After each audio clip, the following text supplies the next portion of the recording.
Friends, grace and peace to you from our God who has loved us into life, redeemed our lives for all time, and claimed our hearts for good.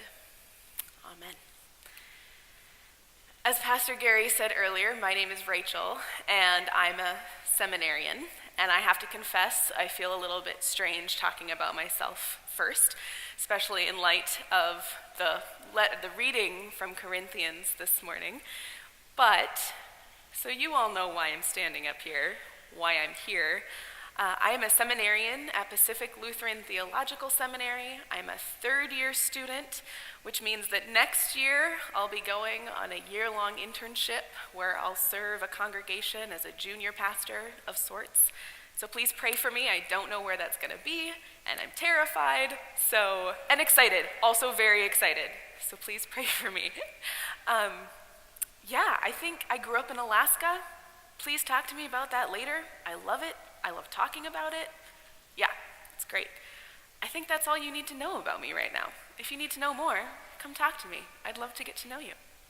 But as a seminarian, I don't yet have a long career of preaching under my belt, but I do know that when I find a theme that transcends all of a day's readings, I don't question it, I thank the Holy Spirit, and I run with it. This morning, I have seen, and I hope you do too, the importance of seeing Christ, of seeing God. I see it throughout our readings this morning. Elisha is waiting to see Elijah's ascension into heaven. The psalmist talks about how God, our God, shines forth and is not keeping silent and is heard all over by the heavens and by the earth. In his letter to the Corinthians, Paul talks about the light of knowledge of the glory of God that resides in our hearts. And our gospel text, Jesus' transfiguration, we almost lose track of Jesus. He becomes almost hidden and obscured by a cloud, and his dutiful yet scared disciples never leave because they know and trust their rabbi, their teacher. Seeing and knowing Christ, knowing God, is critical.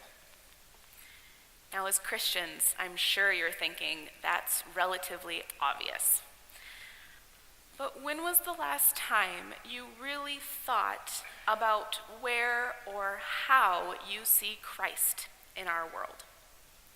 I hope that it's been recently.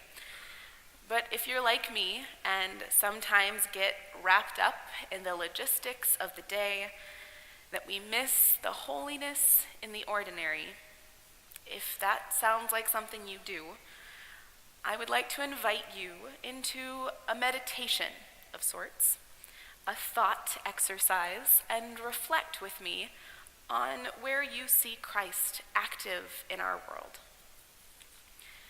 To honor the fact that we have a limited amount of time this morning, and I know, and I'm sure you do, that God's presence in the world is infinite, that we could spend our entire lives listing out where we see God, I'm going to invite us to use the gospel text as an anchor to think about where we see God. Which means that we start at the top of a mountain. Now, since I grew up in Alaska, the idea of finding Christ on a mountain seems obvious. The majesty, the views, the nature, all of it scream to me about Christ active in the world. But Jesus isn't going to the top of this mountain to camp or to hike or to take a selfie. He's up there removing himself, leaving behind crowds, leaving behind society, and walks into the wilderness with his disciples. Perhaps that's a place you find Christ. Beyond the clamor of politicians, beyond the clamor of politics, beyond the powers that be, perhaps you see God meeting and loving people in the wilderness.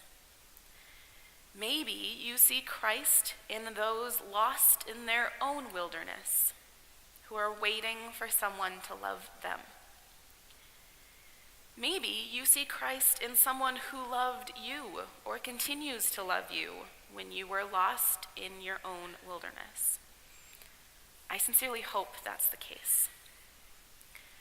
Maybe you see Christ when someone else points him out to you.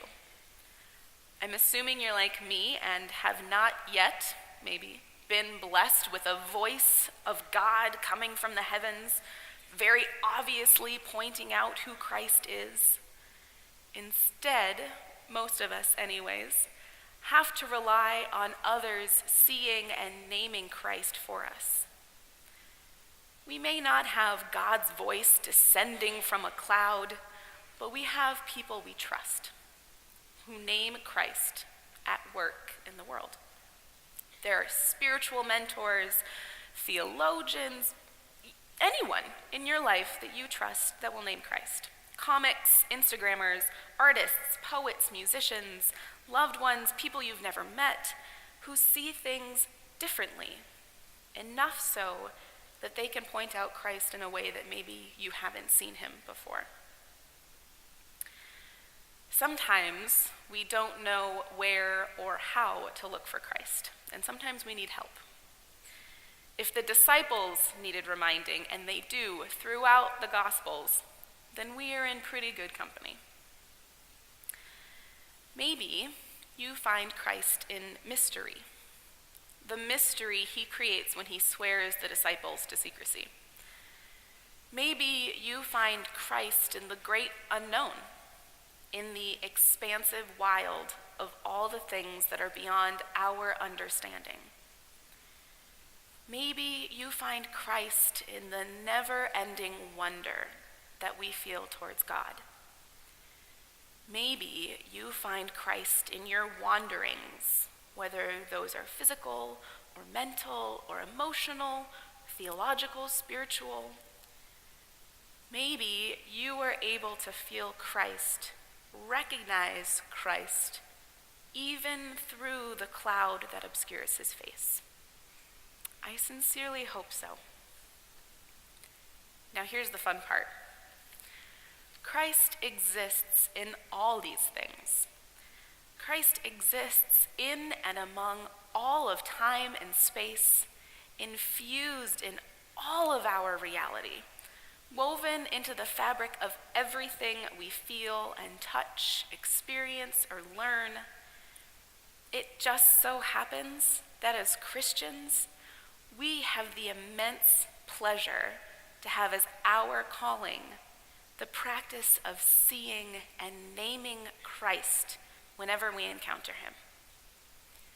For example, even though this is my first time at American Lutheran, I was here last night for the afternoon service, so I guess technically this is my second time. Even though I know very little about you, and even though you know very little about me, I knew coming to American Lutheran that I would see Christ. And I was right. Christ is here among you all. And I know this because you have extended Christ-like generosity towards me. You have extended the amazing gift of your scholarship. Just like Christ, you have literally given me life. Your donation not only feeds me physically, but feeds me spiritually as well. You have made it possible for me to do what I love doing, which is training to be a pastor. You have welcomed me here to do this, to preach, to visit with you all, to get to know you all. And that excites me more than I can say.